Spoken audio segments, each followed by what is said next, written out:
नमस्कार दोस्तों, आपका स्वागत है अपनी YouTube चैनल PFP में। हमारे देश का अब तक का सबसे बड़ा आईपीओ लिस्ट हो चुका है। 18,300 करोड़ का फंड इस आईपीओ के द्वारा रेज हुआ है और ये कोई ट्रेडिशनल बिजनेस नहीं है, एक स्टार्टअप बिजनेस है। एक स्टार्टअप कंपनी ने इतना बड़ा फंड रेज किया है, तो आज का दिन स्टार्टअप की दुनिया के लिए तो बहुत बड़ा दिन है, मोटिवेशन का दिन भी है कि इंडिया का सबसे बड़ा आईपीओ एक स्टार्टअप भी हो सकता है। लेकिन रिटेल इन्वेस्टर्स के लिए दुखदायी दिन हो चुका है, क्योंकि लिस्टिंग गेन्स देखने को नहीं मिले। लिस्टिंग गेन्स तो नहीं हुए और बाद में जो एंड देखने को मिला है वो 27% लोअर देखने को मिलता है। 2150 का इशू प्राइस था, ओपनिंग ही आपको 1955 पे देखने को मिली और जब क्लोज हुआ तो 27% लोअर आपको ये क्लोज होता हुआ नजर आता है। 1560 पे क्लोजिंग देखने को मिली है।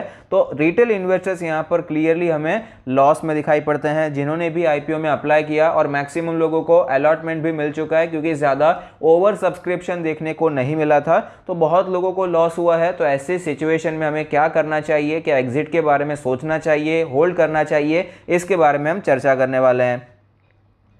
तो शेयर प्राइस में तो हमें यहाँ पर 25% से ज़्यादा की गिरावट देखने को मिली। तो इशू प्राइस पे कंपनी की जो वैल्यूएशन थी 1/4 तो अभी हवा में जा चुकी है, लेकिन फिर भी 1 लाख करोड़ से ज़्यादा की वैल्यूएशन पेटीएम की आज की डेट भी हमें दिखाई पड़ती है।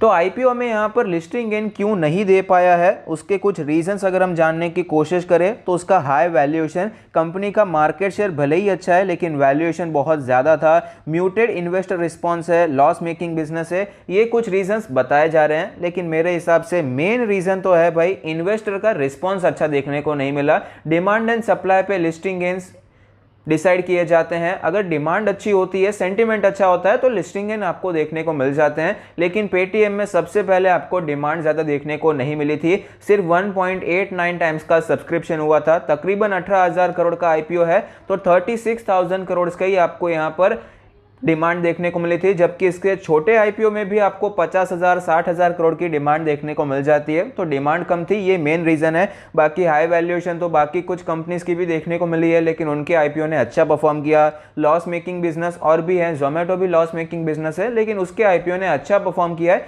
क्योंकि वहां पर आपको डिमांड अच्छी देखने को मिली थी, यहाँ पर डिमांड अच्छी देखने को नहीं मिली। यही मेन रीजन है कि आईपीओ ने लिस्टिंग के बाद अच्छा परफॉर्म नहीं किया है। 27% की गिरावट देखने को मिली है।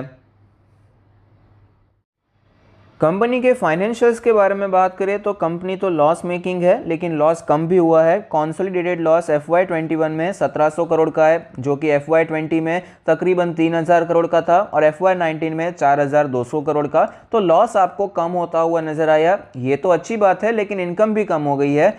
टोटल इनकम FY21 में 3200 करोड़ के आसपास है, जो कि FY20 में 3500 करोड़ थी और FY19 में भी 3500 करोड़ के आसपास का आंकड़ा देखने को मिला था। तो इनकम भी कम होती जा रही है और लॉसेज भी हमें कम होते हुए नजर आए हैं। FY19 के आप नंबर्स देखिए, 3500 करोड़ की इनकम है और लॉस है 4200 करोड़ का। तो फाइनेंशियल्स आपको बहुत ही ज़्यादा वीक नज़र आते हैं, उसमें कोई डाउट नहीं है। लेकिन एज अ कंपनी पेटीएम का मार्केट शेयर बहुत अच्छा है। पेटीएम लार्जेस्ट पेमेंट प्लेटफॉर्म है, gross merchandise value 4.03 lakh crore है। Overall mobile payment transaction volume में 40% का मार्केट शेयर है। वॉलेट पेमेंट ट्रांजैक्शन में 65 से 70% का market share as of FY21 है। तो फर्स्ट मूवर होने का बेनिफिट मिल रहा है। डीमोनेटाइजेशन के बाद पेटीएम का बिजनेस बहुत ही ज़्यादा ग्रो होता हुआ नजर आया है। तो अब यहाँ पर फिलहाल तो फाइनेंशियल अच्छे नज़र नहीं आते, लेकिन आईपीओ के बाद जो फंड रेज हुआ है उससे कंपनी क्या करने वाली है, उससे शायद कोई चेंज देखने को मिले। तो 18,300 करोड़ का आईपीओ था, जिसमें से 10,000 करोड़ तो ओएफएस था, पुराने इन्वेस्टर वो पैसा लेकर गए हैं। 8,300 करोड़ का फ्रेश इशू था।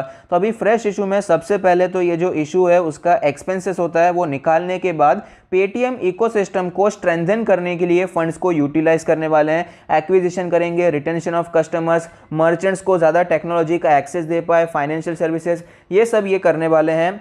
इन्वेस्टिंग करने वाले हैं नए बिजनेस इनिशिएटिव में, एक्विजिशन, स्ट्रैटेजिक पार्टनरशिप पर फोकस करने वाले हैं।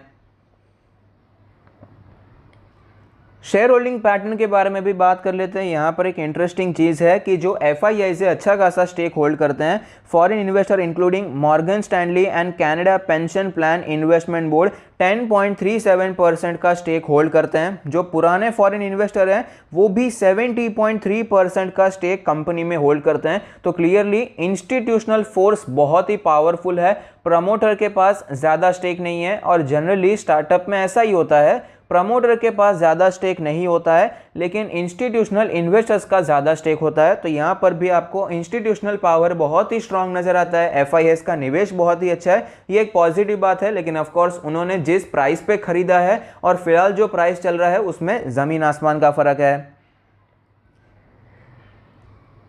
ब्रोकरेज फर्म्स के बारे में बात करें, एनालिस्ट के बारे में बात करें तो ज़्यादातर लोग यहाँ पर अवॉइड करने को ही कह रहे हैं कि यहाँ पर लॉन्ग टर्म के लिए इन्वेस्टमेंट नहीं करना चाहिए।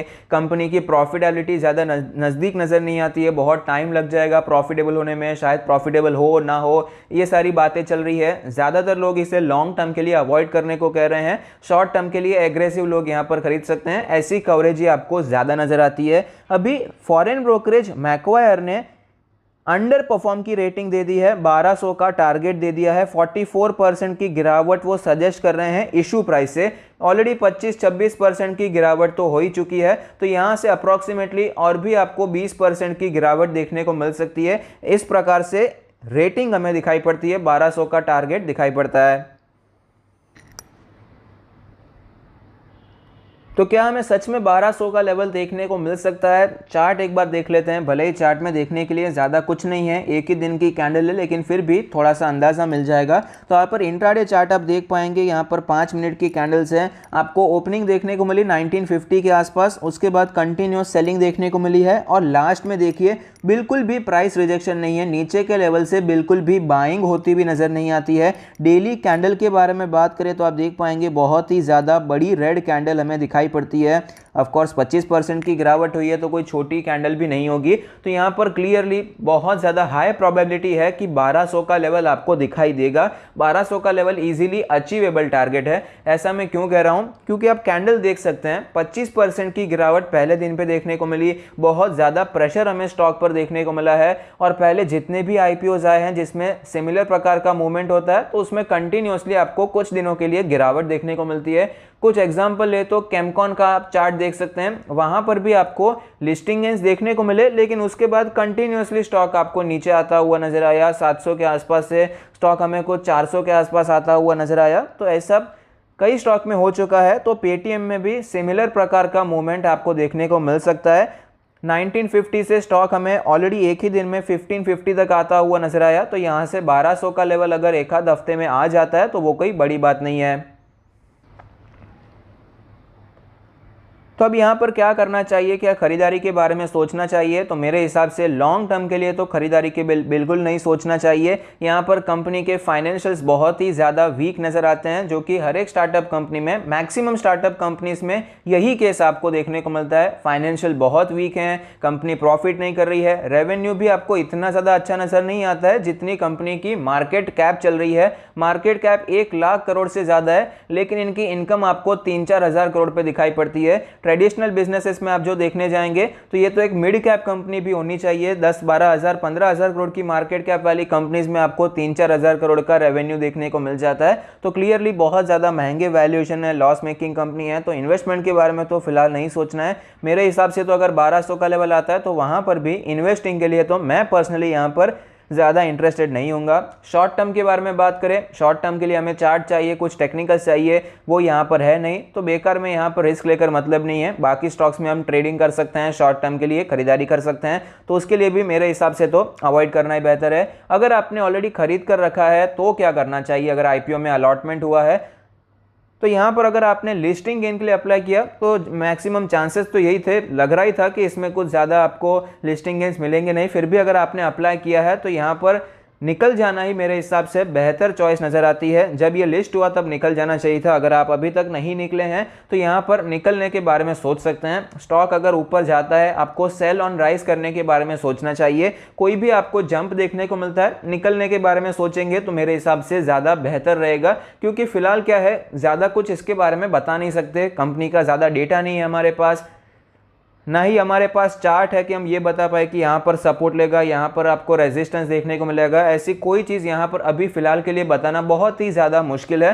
तो फिलहाल तो मेरे हिसाब से अवॉइड करें तो ही बेहतर है और यहाँ पर निकल जाए और क्वालिटी कंपनीज में इन्वेस्टमेंट करने के बारे में सोचना चाहिए। आपका क्या व्यू है मुझे कमेंट बॉक्स में ज़रूर बताइए। Thank you, stay happy, happy investing.